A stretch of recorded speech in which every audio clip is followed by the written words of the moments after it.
Invitez-moi le commissaire général de l'OTR. C'est pas lui qui prend la tontine, mais c'est lui qui a la page. Invitez aussi Faure Gnassingbé, parce que ce qui se passe à l'OTR est extrêmement grave. Monsieur Philippe Kokou-Tchodier. Ce qui se passe à l'OTR est extrêmement grave. Quel Togolais, vous qui êtes dans les commentaires, n'a pas subi le harcèlement de l'OTR? Quel Togolais n'a pas vu son magasin être redressé par l'OTR? Quel Togolais n'a pas été contraint parfois par la force à payer les impôts? Je ne suis pas un journaliste qui appelle à l'incivilité. Je suis plutôt pour que nous payions les taxes, que nous payions les impôts, pour que l'État ait des moyens suffisants pour construire le pays. Je suis pour qu'on paye les impôts. Mais qu'à la fin, que l'impôt des Togolais, que les taxes douanières que les Togolais payent soient gérées avec rigueur, parcimonie, pour qu'on ait des résultats sur le terrain. Mais si les Togolais payent un groupe d'individus au détriment de l'État, c'est extrêmement grave et nous devons en parler. La dernière fois que j'ai parlé de l'OTR ici, il semblerait qu'arrivé dans son bureau, le commissaire général s'est permis de dire il y a un petit qui a parlé de moi, machin, tout ça. Moi je ne suis pas petit, hein, monsieur le commissaire. Peut-être qu'on a le même âge. Ou bien vous me voyez là, j'ai l'aspect d'un jeune, on a le même âge. Et donc, nous devons parler de l'OTR. Parce que l'OTR fait la misère aux Togolais. Mais quand l'OTR fait de la misère aux Togolais pour récupérer de l'argent, cet argent doit être bien géré pour le bien de tous les Togolais. C'est pour ça que je dis, il faut interpeller M. Faure Gnassingbé pour qu'il vienne écouter ce que M. Tchodier, Kokou Philippe fait de l'OTR. Et chacun de nous n'a qu'à objectivement dire si on peut gérer un établissement public à caractère administratif de cette manière-là. Ce qui se passe à l'OTR est inadmissible et dépasse tout entendement.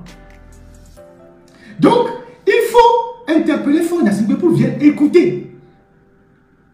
Parce que l'OTR, c'est une régie financière qui est chargée de mobiliser les moyens pour permettre à l'État d'accomplir sa mission selon ce que la loi de finances a dit, la loi de finances que l'Assemblée nationale a votée. Et l'OTR est un établissement public à caractère administratif avec une gestion autonome, mais placé sous l'autorité du ministre de l'économie et des finances, avec un conseil d'administration. Et le conseil d'administration avait à sa tête M. Tankbadia Lal, qui serait décédé depuis 2022 ou quelque chose comme ça. Il semble qu'il est décédé. C'était lui le président du conseil d'administration. Et les commissaires de l'OTR, depuis la réforme Gapiri, ont été choisis ou recrutés pour 4 ans renouvelables une seule fois. Pour 4 ans renouvelables une seule fois. Donc Gapiri, ayant fait cette réforme-là, après il est parti. Et donc les premiers commissaires qu'on a recrutés à l'OTR, il y avait les ADD, il y avait Adoui, il y avait un certain nombre de personnes. Et il y avait les Tchodier qui étaient au niveau du commissariat, il faisait partie des commissaires généraux. Pas commissariat général, commissaires généraux. C'est un autre service au sein de l'OTR. Entre-temps, Gapiri est parti, Adedi a pris sa place. Entre-temps, Adedi est parti au gouvernement. Donc, Tchodier est monté, est devenu commissaire par intérim. Tchodier est arrivé à l'OTR en 2014. Avant 2014, il était un contractuel au ministère des Affaires étrangères. Je vous l'avais expliqué ici. C'est quelqu'un qui a fait des missions ponctuelles aux Nations Unies, au Mali, un peu au Rwanda, mais il est revenu, il n'avait pas de boulot. Et donc, il était aux affaires étrangères parce que son ami c'était Bahara. C'est Bahara qui l'a mis aux affaires étrangères. Et quand Bahara est parti, il était devenu le porte-sac de Ohil. C'était le repéro de Ohil au ministère des Affaires étrangères. Ohil l'envoyait pour les petits boulots. Tout le monde, tous ceux qui sont aux affaires étrangères connaissaient qui est Tchodier aux affaires étrangères. Il était le repéro de Ohil, le ministre Elliott Ohil, aux affaires étrangères. Et c'est comme ça que, dans la réforme pour l'OTR, il a réussi au concours et il est parti à l'OTR en tant que commissaire au commissariat général. Pas commissaire général, mais il y avait un service qui s'appelait commissariat général, quelque chose comme ça. Donc, à la base, il n'était pas douanier. il n'est pas douanier de carrière. Il n'est pas fiscaliste de carrière. C'est-à-dire, il n'avait pas commencé une carrière aux impôts. C'est des gens qui sont venus avec la réforme Capelli pour un mandat de, comment vous appelez ça? Commissaire des services. Non, il n'était pas commissaire général. Il était au commissariat des services généraux. Et donc, quand Capelli est parti, Adedie aussi est parti au gouvernement, il est devenu commissaire par intérim. Mais leur mandat, c'est 4 ans renouvelables une seule fois. Donc, de 2014 à 2018 et de 2018 à 2022. Donc, depuis 2022, même intérimaire, il n'a plus de mandat. Mais il est là. Quand au Togo, on évolue dans l'illégalité, le président de la République, il maintient ses collaborateurs dans l'illégalité. Donc, il est là-bas. Il a une prolongation de son bail à la tête de l'OTR. Entre-temps, Adoye a été dégommé, pour ce que vous savez. On a nommé Essien, qui était déjà à la retraite, pour occuper cumulativement le poste de commissaire de douane et commissaire des impôts. Donc c'est Essien qui est commissaire des impôts et commissaire des douanes. C'est lui qui cumule les deux postes. Donc Tchordien est commissaire général. Donc les deux personnes qui incarnent les institutions, l'un est à la retraite, l'autre est en fin de mandat depuis 2 ans. Alors, si on fait le point, cela fait 10 ans que Tchordien est commissaire, Tchordien a intégré l'OTR. Cela fait 10 ans. Avant les 10 ans, c'est quelqu'un qui n'avait pas un boulot fixe. Donc n'avait pas de revenu fixe. N'avait pas de bien. Mais en 10 ans, il est devenu multimilliardaire. Dans un pays où on lutte contre la corruption, on lutte contre l'enrichissement illicite, on lutte contre toute forme d'enrichissement. Quelqu'un qui n'avait pas de revenus connus, qui n'avait pratiquement pas grand-chose, qui était au ministère des Affaires étrangères comme ministre envoyé pour lui faire des petits boulots. Il a eu la chance de réussir à un concours, il a intégré l'OTR en 10 ans, il est devenu multimilliardaire. Est-ce que c'est son salaire de commissaire général et de commissariat général des services généraux qui lui procure autant d'argent? Là n'est pas le problème. C'est connu. Mais c'est la manière dont il manage l'OTR aujourd'hui qui est inquiétant. C'est la façon dont il manage l'OTR aujourd'hui qui est inquiétant. L'OTR aujourd'hui est devenu une société Tchordien et femme. L'OTR aujourd'hui est devenu une société Tchordien et femme. C'est comme on crée Alimentation Ferdinand et frères. C'est devenu une société Tchordien et femme. Tchordien lui seul aujourd'hui, il a 5 femmes à l'OTR. Une 5e, mademoiselle MFA. Elle était aussi au service de la communication. Il apprend, il est bombarde aux impôts. Ces 5 femmes sont connues de tous ceux qui travaillent aux impôts. Je vous ai dit ici que quand vous créez une entreprise et que vous mettez votre femme dans l'entreprise, soit l'entreprise va péricliter ou l'entreprise ne va pas fonctionner. Il en est de même pour les services de la République. Les impôts, c'est un démembrement de la République. L'OTR, c'est un service de la République. On ne peut pas accepter qu'un monsieur puisse avoir lui seul 5 femmes dans le même service. Et les femmes sont devenues maintenant des agents de renseignement pour leur mari contre les autres travailleurs de la boîte. C'est-à-dire, ces femmes de M. Tchordien sont devenues de véritables problèmes pour les impôts. Donc c'est elles qui sont là. Elles ont eux aussi leur gars. Et ils font de la délation. Ils rassemblent des informations. Ils disent, ah, celui-ci a mal parlé du commissaire. Celui-ci est contre le commissaire. Et on répertorie ceux qui n'aiment pas Tchordien et on les envoie en brousse. On leur fait des affectations punitives. On leur fait des affectations punitives. Donc, la deuxième femme, Madame Biléo, vous savez, quand un homme est polygame, il y a certainement une préférée, c'est elle qui est la préférée. À l'OTR, on l'appelle première dame de l'OTR. On l'avait mis à l'aéroport, elle a fait la misère aux gens là-bas. Après, on l'a enlevé à l'aéroport, on l'a envoyé au port autonome de Lomé. Après, on envoie maintenant la direction des renseignements de la lutte contre la fraude, la DLCF, de l'OTR. Et c'est elle qui est véritablement un grand problème à l'OTR. Vous lui manquez de respect, on vous affecte. Vous parlez mal de son mari, on vous affecte. Vous n'êtes pas dans leur réseau, on vous affecte. Donc, on utilise les femmes pour régler les comptes aux gens dans un service dont la responsabilité est de collecter de l'argent et de mettre cet argent à la disposition de l'État. Et donc, autant Tchodié lui-même, ces femmes sont positionnées à des postes les plus juteux et s'enrichissent à la vitesse de la lumière. Au vu et au su de tout le monde. Au vu et au su de tout le monde. Est-ce que M. Fonds-Yassibé, vous savez ça? Vous savez que M. Tchodié a 5 femmes à l'OTR, officiellement connues. Je ne parle pas des maîtresses. 5 femmes à l'OTR.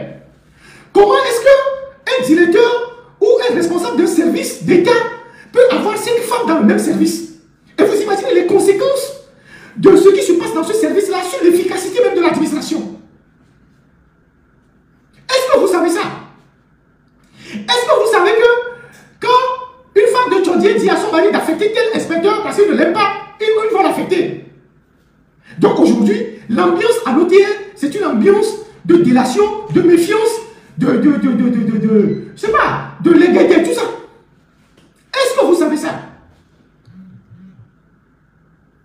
Est-ce que vous le savez? Mais c'est un service sensible, l'OTR. L'OTR ne peut pas faire la pression sur les Togolais, collecter l'argent chez les Togolais, fermer les boutiques des gens. Et à la fin, le commissaire et ses femmes disposent de l'argent de l'OTR comme ils veulent. Si c'est comme ça, mais c'est que l'OTR là, M. Tchodié, ça devient son établissement privé. Et baptiser ça, établissement Tchodié et femmes. Puisqu'il y en a 5 là-bas à l'OTR. Je viens de vous donner les noms. C'est des conflits d'intérêts inimaginables, graves, dans une république où on oblige les citoyens à payer les impôts, on ferme les sociétés, on ferme les entreprises des gens. Ce n'est pas possible. Il faut rapidement arrêter cette dérive-là. Sinon, l'OTR même, mais demain vous allez entendre que des femmes sont venues se bagarrer là-bas. Les gens vont filmer des choses qui vont aller sur les réseaux sociaux. Et j'ai donné l'exemple ici en disant, et il y a des gens, quoi qu'on puisse lui reprocher, quand il se mettait avec une femme qui était dans l'administration, il éloignait cette femme de l'administration. Ou soit, M. Fonds-Yassibé, vous gardez Tchodié à la tête de l'OTR, vous enlevez ces femmes, vous les amenez dans d'autres services, pour qu'il y ait moins de trafic d'influence. Parce que c'est de ça qu'il s'agit. Vous enlevez toutes les femmes de Tchodié, vous les envoyez, je ne sais pas où, je ne sais pas quel service il y a encore au Togo, à part l'OTR, vous les envoyez dans d'autres services. Vous les envoyez au ministère de l'économie, vous les envoyez au ministère de l'administration territoriale, vous les envoyez un peu partout. Ou vous dégagez Tchodié et vous laissez ces femmes dans l'administration. Et elles se plient aux règles de l'administration et de l'OTR. C'est ce que vous devez faire. Vous avez vos propres services de renseignement pour faire vos enquêtes, pour confirmer ou infirmer tout ce que je suis en train de vous dire là. Je vous ai donné des noms. Les noms des 5 femmes officielles de Tchodié à l'OTR. Et comment il faut pour s'enrichir. Et comment il faut pour régler les comptes à d'autres personnes qui ne se plient pas à leurs instructions. La petite dame là, elle a une ONG qu'on appelle Terreau Fertile. C'est normal, l'OTR est un terreau fertile pour eux. Et avec l'ONG, ça pique l'argent dans l'OTR et ça fait des œuvres de, soi-disant, de charité. Un fonctionnaire a trouvé l'argent pour créer une ONG et financer des œuvres de charité. Si ce n'est pas l'argent de l'OTR qu'on coupe. Et ça manque de respect à tout le monde, ça piétine les gens, ça embête les gens, ça crie sur les gens, parce qu'on est la femme du commissaire général de l'OTR. Tchodié qui n'avait pas grand chose avant de rentrer à l'OTR, il a un domaine de 10 hectares à Djarpanga. 10 hectares. Il a construit son domicile, sa résidence sur 10 hectares à Tindiassi, Djarpanga, qui a exproprié ses voisins. 10 hectares à Djarpanga. À Tindiassi, quelqu'un, il y a 10 ans, n'avait pas de maison, n'avait pas de boulot. En quelques années à l'OTR, il construit une résidence sur 10 ans dans un village. 10 hectares. 10 hectares. Et vous dites que dans ce pays-là, il y a une commission anticorruption. Vous dites que dans ce pays-là, on lutte contre l'enrichissement illicite. Non seulement il a construit un domaine sur 10 hectares, il a acheté un domaine. J'ai pris les dimensions là. Un instant. Il est en conflit même avec les villageois. Il a acheté 2 domaines ruraux, dont un seul domaine fait 7,5 km sur 8 km. Il a acheté 2 domaines ruraux. à Tindiassi là-bas, un seul domaine fait 7 km sur 8 km. 7,5 km sur 8 km. Un second domaine, 3,5 km sur 5 km. Vous imaginez ce que je suis en train de dire? Il achète un domaine de 7,5 km sur 8 km. Il achète un autre domaine de 3,5 km sur 5 km. Dans la bourse là-bas, en expulsant les villageois qui travaillaient dans les champs là-bas. Mais sa propre maison est sur 10 hectares. Mais il y a 10 ans, il n'avait pas de domicile. Son père n'est pas un industriel, ce n'est pas Elon Musk. Son père n'est pas l'héritier de Facebook, de Donald Trump. Non. C'est quelqu'un qui est aussi sorti d'une famille démunie comme toute la majorité des Togolais. Mais en gérant la fortune publique, il est devenu multimilliardaire. Qui autorise ça? C'est M. Fouad Nassibé. Pendant ce temps, on écrase les Togolais à payer les impôts. Il y a une dame qui a tortillé, elle est coiffeuse, on est venu fermer son atelier. Mais alors qu'elle était absente, son apprenti a supplié les agents des impôts que maman n'est pas là. Ils ont dit ils ont fermé. C'est comme ça qu'on oblige les Togolais à fermer les entreprises. Maintenant, vous fermez les entreprises et l'argent que vous récoltez sert à enrichir des individus et leurs femmes qui sont à l'hôtel. Vous trouvez ça normal? Qui cautionne ça dans le pays? C'est M. Fouad Nassibé. Parce qu'à cette allure-là, les Togolais qui sont avachis par la misère, les Togolais qui sont écrasés par l'hôtel, demain, ils vont se rebeller pour ne pas payer les impôts. Parce qu'on ne peut pas accepter ça. Trouvez une porte de sortie à M. Tchodier. Si vous voulez le nommer conseiller auprès de vous, sortez ces femmes de l'hôtel pour que la tranquillité revienne à l'hôtel. On ne peut pas accepter que dans un service public, un monsieur prend 5 femmes, la nuit, il couche avec les femmes et il décide qu'il faut enlever ici, qu'il faut enlever ici, qu'il faut enlever ici. C'est dans le lit qu'il veut prendre la décision et il vient appliquer ça au service. Un service public. Un service public. Mais attendez, c'est quoi ce pays? C'est quoi ce pays? Maintenant, il a installé tout un réseau de recrutement. Quand je quitte ces femmes, il a installé tout un réseau de recrutement.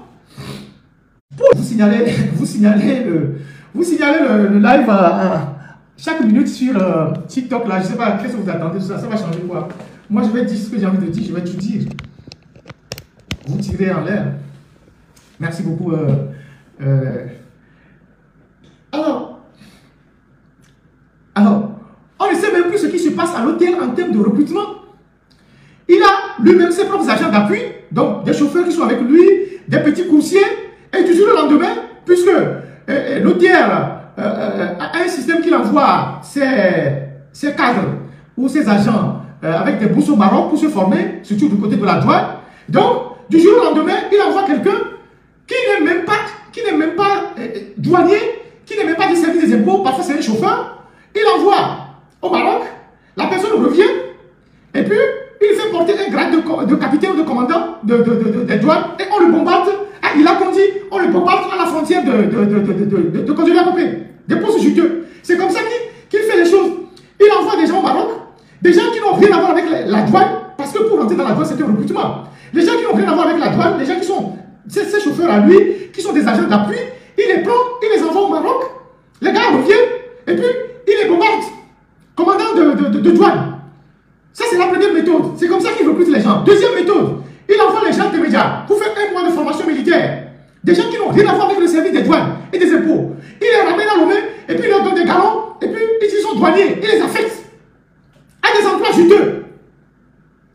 C'est comme ça qu'on est en train de gérer l'hôtel. Comme une épicerie de quartier. Pendant ce temps, on oblige les Togolais à payer les impôts. On ferme les entreprises, on ferme les boutiques. Mais l'argent que les Togolais payent, les femmes payent, c'est un individu qui en dispose comme il veut. Avec ses femmes à l'hôtel. Comment vous pouvez accepter que dans un service public, un directeur puisse disposer de 5 femmes qui travaillent dans la même boîte? Sachant que là où il y a les femmes, il y a toujours des histoires de commérage. La femme va te dire, c'est mon mari qui est le commissaire général. Je vais aller parler, je vais aller lui parler. Et quand la femme va dire, on va t'affecter. C'est ça la réalité. Mais quelqu'un dit qu'ils imitent leur chef. Mais même s'ils imitent leur chef, même si le chef en fait autant, le chef a le pouvoir de mettre de l'ordre. C'est pas parce que le chef en fait autant que les autres vont faire autant. Quand vous êtes président de la République, vous êtes au-dessus de toute mêlée. Même s'il arrive que parfois vous, le président, faites des gaffes, mais quand vos collaborateurs font des gaffes, il faut les frapper. Est-ce que ce que je dis là, vous entendez ce que je dis? Est-ce que c'est audible?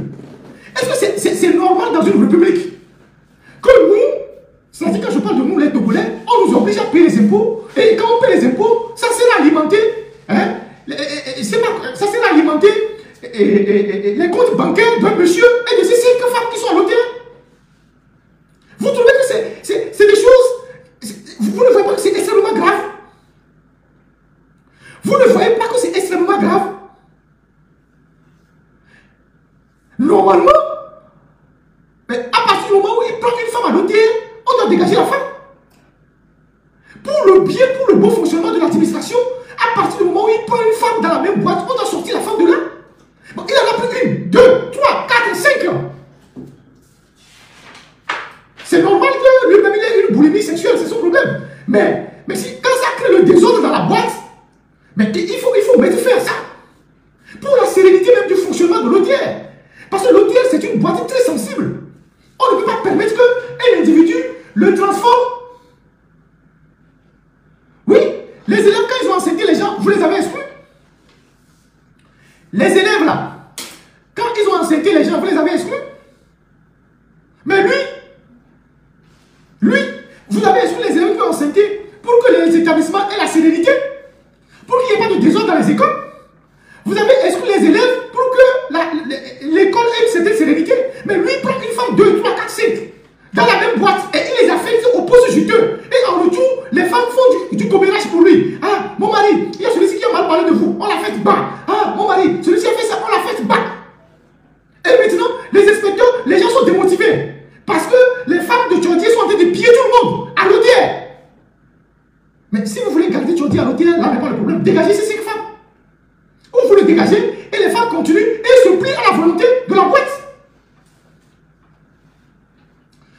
C'est normal que du pouvoir, quand on a le pouvoir, on a envie de l'utiliser à l'excès. Parce que l'homme, en tant qu'individu, il est faible, par nature. Si tu es quelque part et que tu n'as pas de limite pour tes pouvoirs, tu as envie de placer aussi ta femme quelque part. Ce qu'il fait, on peut dire que c'est humain.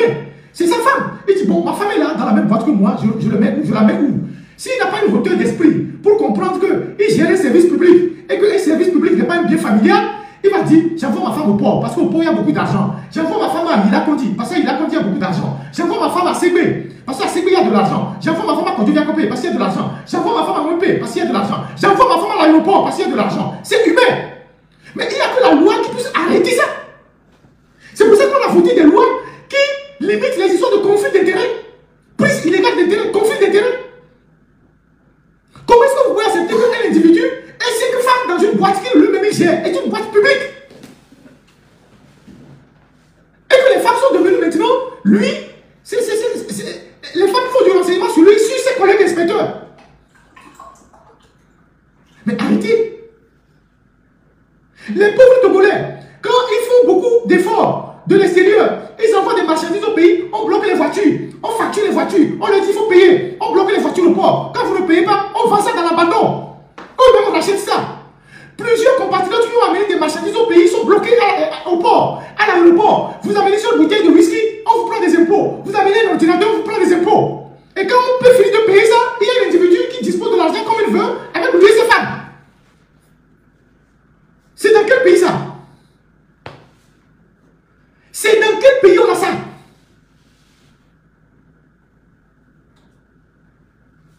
Ceux qui disent souvent que, je ne sais pas quoi là. Et en plus, aujourd'hui, voilà, les dons même qui arrivent au port pour soigner les démunis, on bloque ça. On exige à ce que les gens dédommagent tous, les gens payent les frais de douane. Et tu as déjà fait des affectations à l'hôtel, même le commissaire des impôts et des douanes n'est pas au courant. Alors que c'est lui qui est le premier responsable dans le domaine. Il arrive, il voit sur le tableau. Et lui aussi, comme il est à la retraite, il ne veut pas de problème, il est dans son petit coin. Voilà le Togo. Comment on peut accepter des choses comme ça? Comment vous voulez qu'on accepte des choses comme ça? Parce que si ça continue, on va commencer par appeler les Togolais à ne pas payer les impôts. Si vous laissez faire, M. Foy-Nassibé, on va commencer par appeler les Togolais à ne pas payer les impôts. Parce que les Togolais ne payent pas les impôts pour qu'un individu et ses femmes s'enrichissent aux impôts. Parce que c'est aussi une forme de protestation citoyenne. Quand les biens de l'État ne sont pas bien gérés, les citoyens ont le droit de protester, de dire on n'est pas d'accord. On va commencer par appeler les Togolais à ne pas payer les impôts. Les Togolais ne payent pas les impôts pour qu'un monsieur devienne multimilliardaire.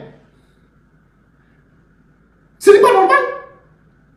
Je viens de vous citer les 5 femmes officielles qu'il a à l'OTR. Faites vos propres enquêtes. Allez faire les enquêtes à l'OTR.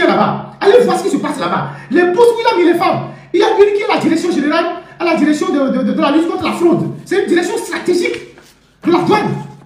C'est une direction stratégique de la douane qu'on utilise pour régler les comptes aux gens. Direction des renseignements de la lutte contre la fraude. Eux-mêmes, ils pilotent, mais eux sont à la tête de la lutte contre la fraude. C'est ça. C'est ça les réalités. Et donc, vous ne pouvez pas nous dire que vous n'êtes pas au courant. Monsieur Foya Simbe. Vous ne pouvez pas nous dire ça. Il y a des décisions à prendre dans cette affaire de l'OTR. Il y a des décisions à prendre. Ou soit, on déplace les femmes de M. Tchodier. Et je pense même qu'il faut commencer par voter, légiférer au Togo pour que les gens qui viennent dans un service ne prennent pas les femmes dans le même service comme eux. Dans les pays comme en France et dans d'autres pays, je connais le cas des journalistes. Quand un journaliste est compagnon d'un homme politique, mais on l'enlève du journalisme. Elle n'a plus l'autorité à l'user à l'antenne. On a connu le cas de Valérie Trèvelin, des Audrey Pulvar, des Anne Sinclair et tout ça. On a connu tout ça. Françoise Laborde, tout ça. On a connu tout ça. Mais vous ne pouvez pas autoriser qu'un individu soit directeur, commissaire général de l'OTR et qu'il dispose des femmes comme il veut. C'est ce que nous disons par rapport aux élèves. C'est quel modèle vous voulez que les élèves copient? Les élèves qui ont enseigné les filles à l'école, vous les avez exclus. Lui, il dispose des femmes comme il veut. Et comme il a l'argent, il les prend officiellement. Et les femmes sont devenues un problème pour la boîte. Parce que les femmes pensent que la boîte appartient à leur mari. Donc elles font dans le commérage, elles sabotent les gens, elles font dans le renseignement, elles font dans les règlements de compte. C'est humain aussi. Parce qu'à un moment donné, ces femmes pensent que la boîte c'est pour leur mari. C'est mon mari qui est le commissaire général de l'OTR. Je vais te montrer, tu vas voir. Mais tu vas faire quoi? Il faut arrêter ça. Parce que si vous n'arrêtez pas ça, les partenaires vont perdre confiance. Les Togolais vont commencer par dire, mais si nous payons les impôts pour enrichir des individus, ce n'est pas la peine. Ce n'est pas la peine. Ce n'est pas la peine. Autant lui-même il s'enrichit, autant ses femmes aussi s'enrichissent. Parce qu'il a placé ses femmes à des endroits très juteux. Autant lui s'enrichit, autant ses femmes s'enrichissent aussi. Et pourtant, dans ce pays, vous avez des cellules de lutte contre la corruption. Donc voilà ce que je voulais véritablement dire sur l'OTR. Je voulais vraiment crever l'abcès. Parce que moi, quand je vois ça, j'ai mal. Ça m'horrifie. On ne peut pas gérer une république comme ça. La république, ce n'est pas une épicerie où chacun gère un secteur qu'on lui donne comme il veut. Sans rendre compte. Le ministre des Finances dit quoi? Le conseil d'administration dit quoi? En plus, son mandat est fini depuis 2 ans. Il fait quoi là-bas? Il n'y a pas d'autres Togolais, ne serait-ce que même d'unir pour prendre la tête de l'OTR. Il n'y a pas d'autres inspecteurs là-bas. Au nom de quoi, lui, il peut mettre 5 femmes, il peut engager 5 femmes dans la même boîte et il les met à des postes stratégiques. Il les met à des postes stratégiques. Ça veut dire quoi?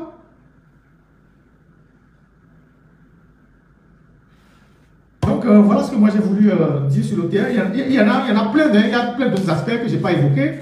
Il y a plein d'autres aspects que je vais revenir là-dessus. De toutes les façons, comme il s'agit de la question des impôts, tant que ce n'est pas réglé, moi, je ne vais pas vous laisser tranquille. C'est la question des impôts. L'impôt, c'est ce qu'on prend dans la poche des Togolais.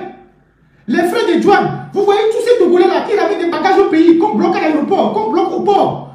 Parfois, quand ils n'ont pas de moyens, on revend ça dans l'abandon. Pendant ce temps, vous laissez les Libanais faire rentrer des voitures dans le pays. Vous ne soumettez pas les Libanais aux mêmes règles que les Togolais. Vous laissez les Libanais qui font rentrer des véhicules dans le pays. Mais quand le Togolais envoie 2 véhicules, vous bloquez les véhicules à l'aéroport, au port. Vous faites une évaluation exagérée du véhicule, vous bloquez le véhicule, après vous vendez le véhicule à l'abandon. Et vous récupérez l'argent. Vous ciblez les gens pour aller faire des redressements fiscaux aux gens. Vous voulez les choses, vous gardez pour vous. Après, vous faites des transactions vers l'extérieur. Beaucoup d'argent, vous sortez beaucoup d'argent de l'extérieur, vers la Turquie, vers le Canada. Moi, je connais des choses. J'ai vu des rapports de trafiquants. Ou bien vous pensez que quand vous faites les virements là, les gens ne savent pas que vous sortez de l'argent du pays. Vous avez un où. Et généralement, c'était Comment on appelle BTC. Je ne sais pas si ça continue à IB Bank, mais c'est à la BTC que Tchodié vient faire cette transaction. Lui, il vient juste donner des ordres de virement. Je peux vous donner le nom de la dame chez qui il vient faire les ordres de virement. C'est la fille de l'ancien colonel. Il faut me virer 300 millions sur le compte de tel enfant, 200 millions par ici, 150 millions par là. Alors, BTC là-bas. Quelqu'un qui, il y a 10 ans, n'avait pas d'emploi, n'avait pas d'argent. D'où lui vient toute cette fortune qu'il vire à l'extérieur. Si lui en fait autant, ses femmes aussi en font autant. Et on a quelqu'un qui dirige le pays. Vous raquettez les pauvres citoyens, vous leur ramassez l'argent et ça sert à garder vos comptes. Vous inventez les impôts tous les jours.